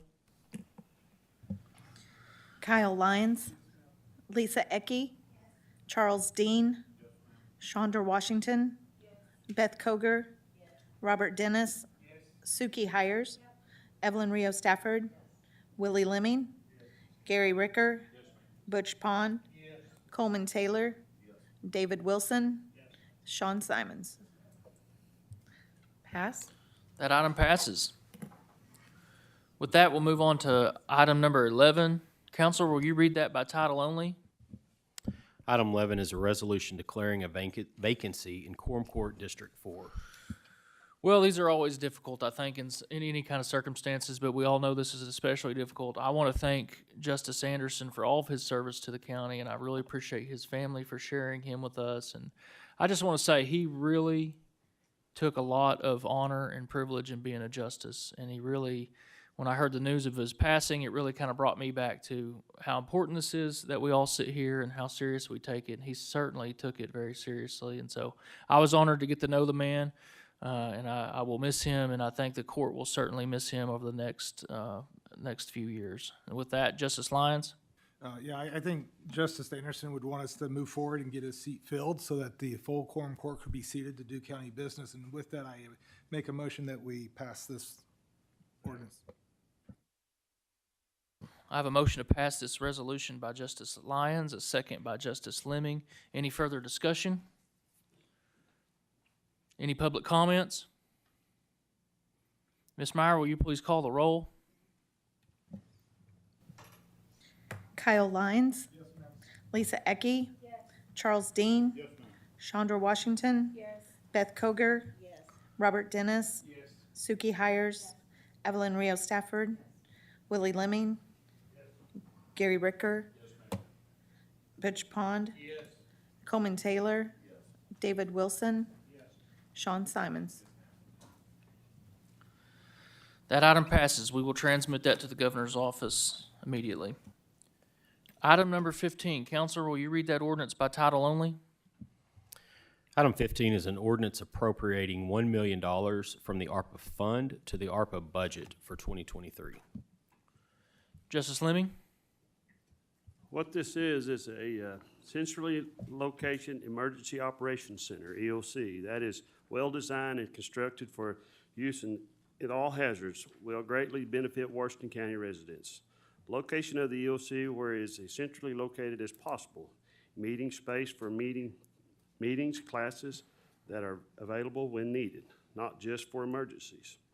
When things go bad, and they will, a place that is secure and ready to go no matter what. Centrally located in all levels of government to meet, plan, and train together and respond partners on a regular basis. County has not had one since leaving the Mill Street location. It was needed several times. Protests in Fayetteville, Springdale tornado, multiple weather events. Everyone in Washington County benefits with an EOC. Unfortunately, most parties may not understand the overall importance of an EOC until it is utilized for the emergencies that affect them. They are a huge preparedness tool and resource for the county. An EOC is one of the best ways to de-victimize the citizens of Washington County. I believe it's one of the most important things that we as justice will do while we're sitting on this court, and I think it's a very, very needed tool for all of us. Thank you. Would you like to make the motion, Justice Fleming? The motion. I have a motion to pass item number 15 by Justice Fleming, second by Justice Ecke. Justice Simons? Yeah, thank you, Chair. I just wanted to make the comment that I appreciate the leadership of the judge's office to see this need coming even before we had evidence of the need of this with recent tornadoes and such. And I'm very appreciative of the county utilizing our resources, the land that we already own, the access to the interstate, the infrastructure that already exists, the location and nearby equipment that's already on site. So I know there's been a lot of work and focus that went into choosing the site for this location. I'm excited to see this take this full head of steam and move progress. I had a great conversation with Lance Johnson that his intent is for local, as much as can be expected, local organizations to benefit from the architecture and engineering and the whole construction progress. So funneling those tax dollars back into our community by utilizing local organizations that can meet these services and provide their expertise on site. And so I appreciate the leadership of your office. Thank you, Justice Simons. Justice Koger? Yes, thank you, Judge.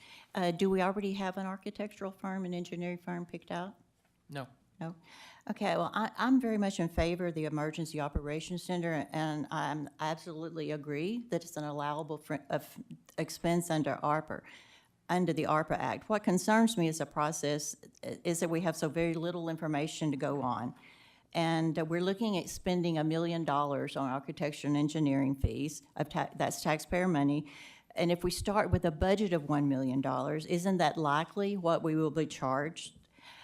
So when the jail came forward last year, it was like a $20 million project. And we began the allocation for architectural and engineering fees with a budget of $250,000. We allocated $250,000 to begin with.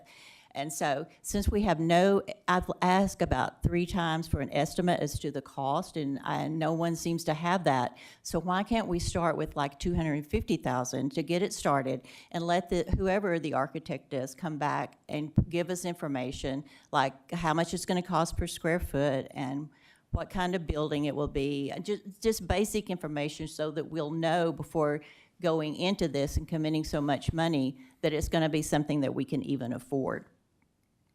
I think we have a fiduciary duty to be very careful moving forward with this project, or in any project, and let's be sure we can afford it and that we're not just going to buy a pig in a poke. Therefore, I'm making a motion to amend this ordinance to change the $1 million to $250,000 as a starting point to allocate for the engineering and the architectural fees. Thank you. With that, I have a motion to amend the ordinance to change it from $1 million to $250,000. Do I have a second? I have a second by Justice Rios Stafford. We'll take up the amendment. I want to address a couple things, if you'll allow me there with that. So this is going to be done in the most transparent process and way you ever can be done. We're going to go out with a request for qualifications to the architectural firm. That will all be public. You'll be able to see who we selected. Now, make no mistake, I hope the architectural work does not cost $1 million for this building. But once again, I have no idea. It's going to go through a competitive process. That process is the request for qualifications so that we can get proposals submitted to us from architectural firms. Whatever we don't use in this particular allocation will be applied to the rest of the construction building. I think you guys have I hope I've earned a little bit of your trust in certain ways. And one of the things I'm asking you to trust me with is the timing of this project. This project is going to have to move very rapidly. And so one of the things I'm very concerned about, I hope you guys have learned my heart that I'm very much a stickler of the money, the figures, and the dollars. But also what I'm stickler of is I want this project to move as fast as we can. So this is a larger allocation than we hope it is, so that we don't have to delay this a month waiting on you guys' action. And not to cut you out of the process, but just by the very nature of our work, everything takes at least a month to get done, if you can understand that. So that's why this is here. We have very general knowledge, and we've shared with you guys what we do have, and that is the site location and the general size of the building we're looking at. Now, the reality of that is I've been pressed to give you guys an overall cost of this building. I've been very reluctant to do that because I hope you can understand whatever I say will be wrong. And there are some of us amongst us who will use that to whatever detriment it is. That number is inevitably going to be wrong, okay? Now, all that being said, here's the exchange of trust. We think this building, this is a swag, and I challenge you all to Google that acronym if you don't know what that means. This is a swag. We think this building might cost $5.5 million in completion. Turnkey to get us into it. You understand there's going to be a lot of equipment associated with a facility like this, including large generator backups, communications, technology, all that kind of stuff. Now, like I said, I've been pushed into the corner here to give you that figure. I hope it's less than that. I'm always, Chief of Staff Johnson, while he's been busy on this project, he's about to get a lot busier to oversee this for us as the county and act as our fiduciary as we oversee these funds. I think it would be a mistake to lower this money right now. I have no idea what the architectural costs of this building are. I think it'd be a huge mistake to compare this to a project that has really no comparison in my mind. All that being said, we'll take up the amendment and we have discussion on that. Justice Simons? Thank you, Chair. I was just going to speak to my personal approach in making my decision on this. Thank you for explaining your thought process on the $1 million mark. That's not setting the budget of what we hope the architecture and engineering takes. When you approached us with the need for an EOC, the first thing I went and did was start researching EOCs of similar sized counties and what the need is and how they utilize that and what the building looks like. And you touched on this by the very nature of the building, the hardened aspect of it and the increased security and backups and redundancies and all of the things. The architecture and engineering is not going to be the same as it would be for a penitentiary or prison type facility, or it would be architectural engineering for a normal residential home or commercial building. So by the very nature of this building, it is going to cost more. Every aspect of this building will cost more than a residential or normal commercial building of a contemporary. So I think it's wise for us to cast that wide net, and to your point, help expedite this process so that if we start at 250, we're going to come back to this court once, maybe twice, maybe 3 more times, asking to change that every little bit if we're trying to mitigate the dollars that are available. We can be good stewards and fiduciary and still set that top end and allow us some working space and working capital to get this done in a timely manner. Very true, and I don't think I can reiterate this enough. The work product of the architectural and engineering design will give us very concrete answers to all of our questions, and also a very communicable budget of what it's going to cost. That will be the final product of this. So we will have to have the blessing and the approval of the Quorum Court again in this process to complete this building. You will have oversight over this process, and I'll guarantee you that. Justice Lemming? I was just gonna say it's pretty easy math. Right now, commercial stuff's being built for about $500 a square foot, and if you do 10,000 square foot, that's pretty easy math on where it's gonna come to. And this building is gonna be not a normal commercial building to where it's gonna have and house and everything it's gotta house. So the number needs to stay up there around the million. That ain't gonna hurt nothing, because like you said, if we don't use it, we'll put it back in to start over. Thank you. Justice Rios Stafford? Thank you, Judge. You know, as I stated the last 2 times we talked about this, I'm very much in favor of emergency operations having its own dedicated facility and having it be in a place like it's being proposed now. I'm definitely in favor of the location. I think it's a great location. We're saving money by being on county land, being near the interstate entrance.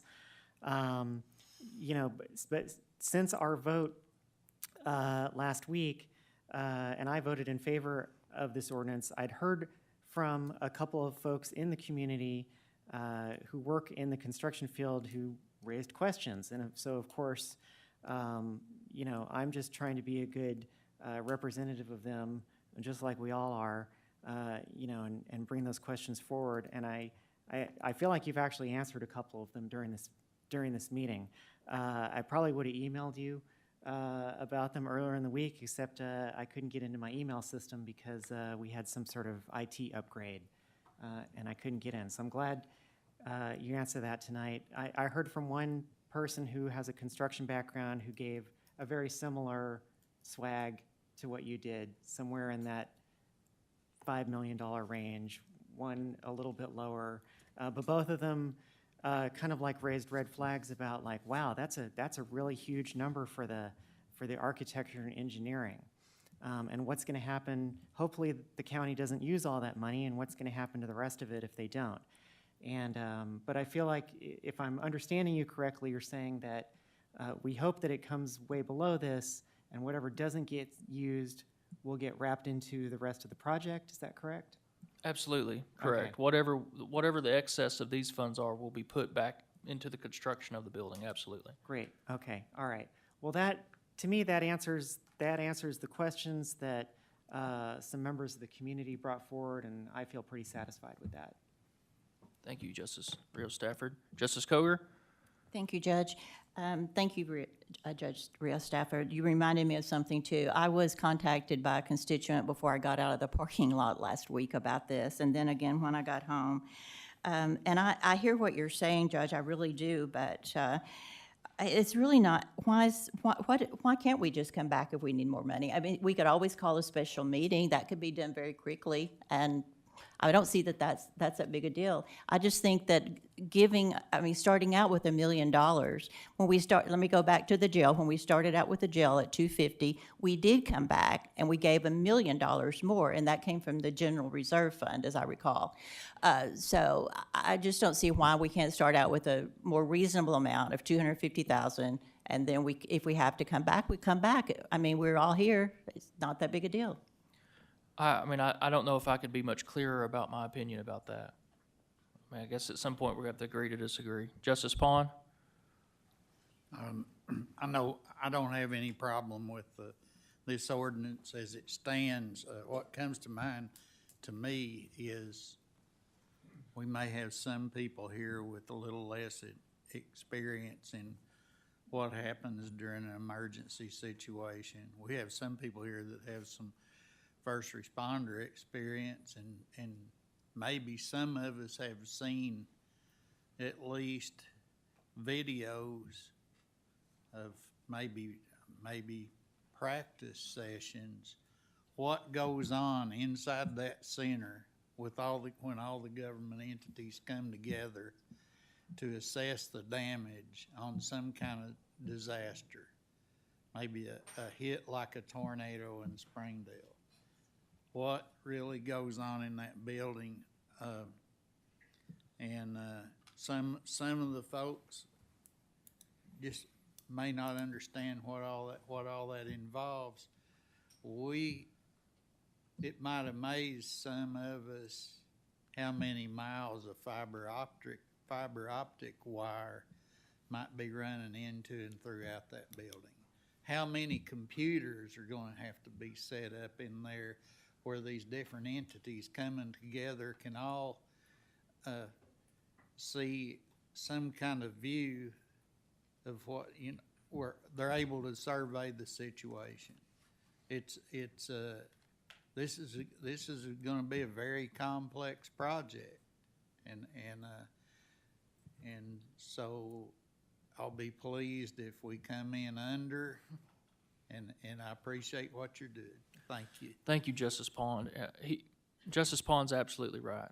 This building is such a valuable asset to us in terms of an emergency or catastrophe, but what I also can never overestimate is how much training and events like that Director Luther and his team put on all the time. So I know there's been a lot of questions about what will be the use of this building in between.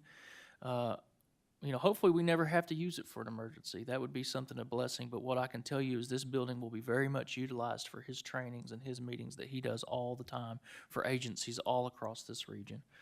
Justice Lemming? Well, thank you, Patrick. I've been involved in the fire service for 45 years in Washington County. I started when I was about 14 years old. John Luther's office is, I don't know how many swiftwater rescues we've been through together. I don't know how many high-angle rescues we've been together. I don't know how many times we've been to Devil's Den to dig people out of the woods. We worked our butt off in Cincinnati's tornado when it was tore out and people killed all through there. Springdale's little tornado.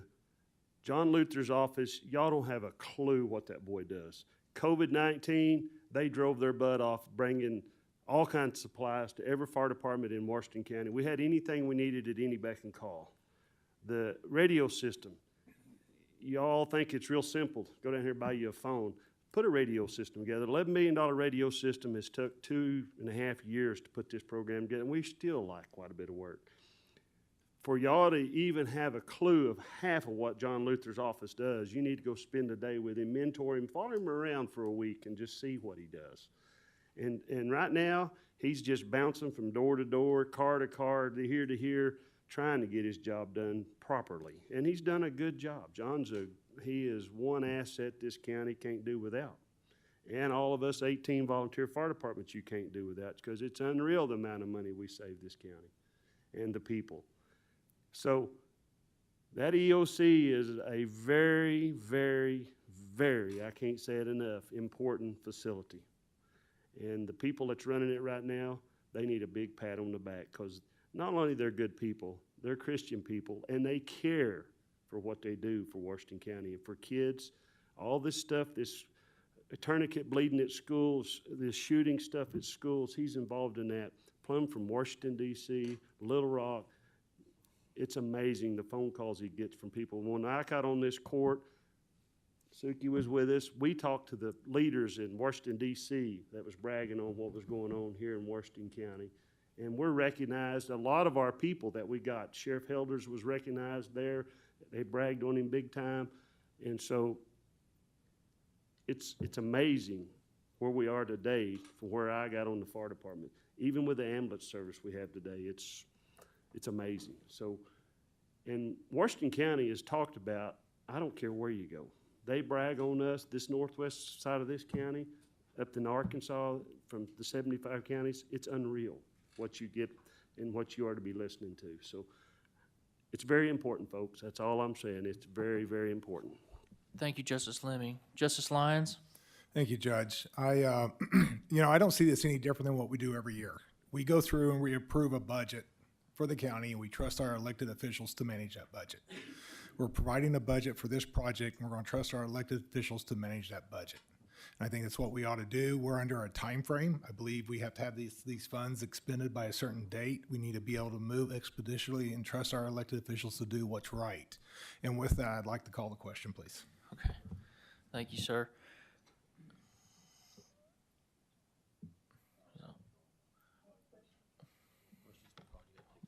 With that, we'll call the question. We're going to take up the amendment. I had a motion to amend from $1 million to $250,000. Motion made by Justice Coger, second by Justice Rios Stafford. I'm sorry. We're calling the question. All those that want to call the question, say aye. Aye. Those opposed? No. We'll call the question. With that, we'll take up the amendment. Sorry I went through that just now, but we have a motion to amend by Justice Coger, second by Justice Rios Stafford. All those in favor of the amendment, aye. All those opposed? No. Amendment fails. With that, we're back to the original motion to pass item number 15. Motion by Justice Lemming, second by Justice Ecke. Any further discussion on the original ordinance? Justice Lyons? Yeah, I'm sorry. I think we got plenty of discussion. I'd like to call the question. I have a motion to call the question. All those in favor of calling the question, aye. Aye. Those opposed? No. We'll take up the question. I have a motion to pass item number, with that, we'll take up public comments. Public comments on item number 15?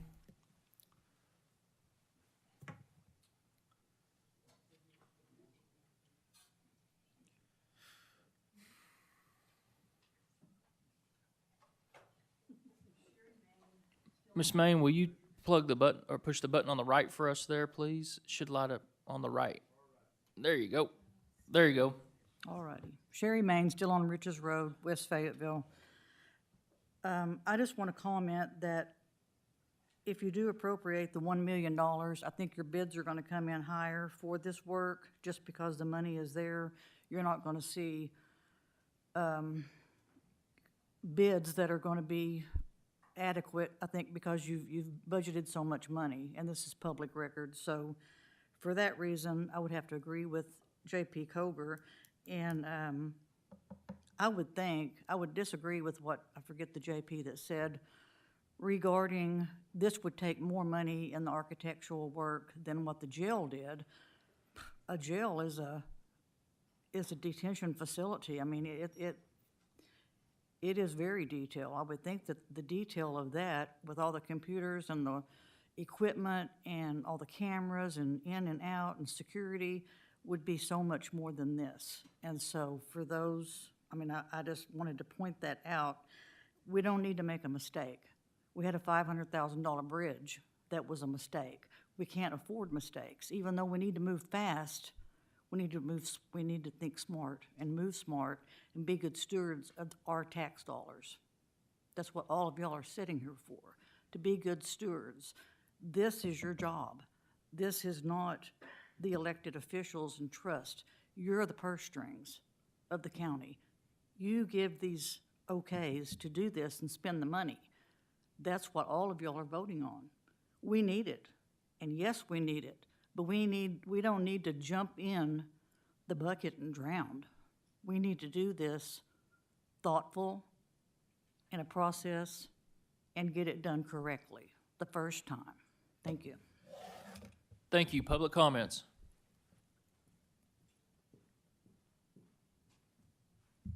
Mac Mayfield, 980 Rocky Lane, Fayetteville. This is a great idea. I was surprised we didn't have one, to be honest with you. But I do think we need to pay attention to how we go about soliciting bids and how we organize the construction process. Policy differences aside on the jail, right now that construction manager with a blown budget is still in the game for all the money that they originally bid. We don't have a real competitive system there. We don't have a general contractor who's negotiating with subs. If you look at the bid sheet, there's some items with only one bid. So I hope that we'll go to a more traditional way to approach this by using a general contracting method rather than a construction manager. And I hope that the engineering and architectural functions will be separate from construction. We need those incentives to be aligned that serve us in terms of quality and price. And I think that's the way to do it. That's the traditional way most buildings get built. Thank you very much. Thank you, sir. Additional public comments? With that, we'll take up the question. We had a motion to pass item number 15 by Justice Lemming, second by Justice. I've had my hand raised 3 times. And you haven't called on me. There's no other discussion. There's no, you had it raised after we called the question. We called the question. With that, we're going to take up the item. I have a motion to pass item number 15 by Justice Lemming, second by Justice Ecke. Ms. Meyer, will you please call the roll?